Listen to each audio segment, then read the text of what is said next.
सबसे पहले मैं इस ओपन सेशन में आमंत्रित करने के लिए श्रीमान अरसुल जी, जो एसएनए के महामंत्री हैं, उनका धन्यवाद करता हूं। आप सभी डेलीगेट्स और जो अलग अलग एसोसिएशन यूनियन के जनरल सेक्रेटरी अधिकारी हैं, मैं उनका सबको नववर्ष की शुभकामना देना चाहूँगा। इस ओपन सेशन में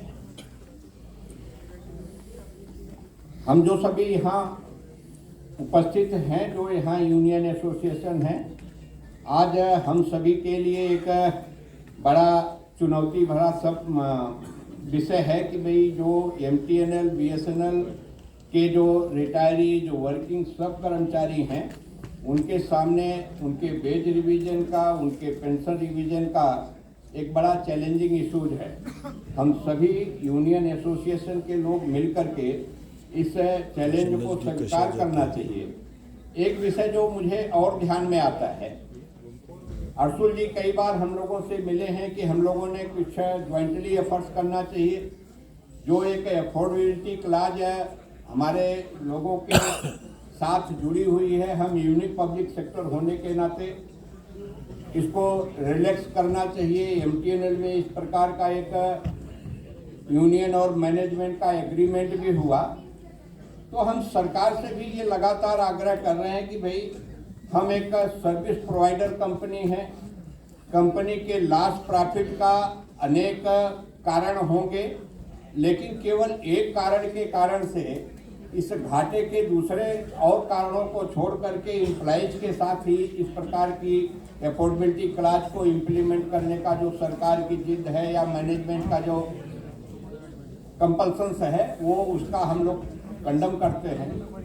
एक जो दूसरी बात है कि मैं पिछले कई समय से यह अनुभव कर रहा हूं कि टेलीकॉम सेक्टर एक सर्विस प्रोवाइडर होने के नाते यहाँ पर हम अपनी सर्विस कैसे इम्प्रूव करें, उसकी क्वालिटी को कैसे इम्प्रूव करें, हमारा रेवेन्यू कैसे बढ़े, हमारे मैनेजमेंट के एजेंडे में ये इशू नहीं है। हम अपने कंपटीटर को कैसे डिफीट कर सकते हैं, उनका कोई विजन देखने को नहीं मिलता। केवल कर्मचारी का बेस बिल, उसकी फैसिलिटीज में कैसे कटौती करके वो उसको बैलेंस करने की कोशिश करते हैं।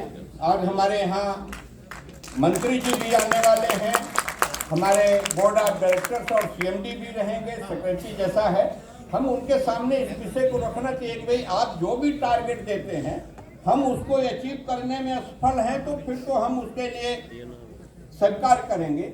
लेकिन आपके पास कोई विजन ही नहीं है, आप कोई ऐसा टारगेट हमारे सामने सेट ही नहीं कर पा रहे हैं, तो उसके इस कंपनी की इस दुर्दशा के लिए हमारे एम्प्लॉइज को या उसके ऑफिसर्स को, एग्जार्बीज को दोषी करना ये उचित नहीं है। और हम सभी यूनियन एसोसिएशन के सभी अधिकारी कर्मचारी मिलकर के इस बारे में विचार करना चाहिए कि आने वाले समय में हम अपना मैसेज कैसे कन्वे कर सकते हैं सरकार के साथ, डीओटी के साथ, ताकि यहाँ लोगों को जस्टिस मिले, हम मोटिवेट हों, हम कंपटीशन में अपने कंपटीटर को पछाड़ करके आगे निकल सकें। इस प्रकार का इस नए 2024 में कुछ हम लोग टारगेट सेट करें, तो मैं समझता हूं कि इस जो सेंट्रल वर्किंग कमेटी का जो बाकी का एजेंडा है, उसके साथ इस एजेंडे पर भी चर्चा करके कुछ रेजोल्यूशन पास करेंगे तो ज़्यादा हम उपयोगी बना सकते हैं। इसी के साथ मैं अरसुल जी का पुनः धन्यवाद करता हूं और उनकी लीडरशिप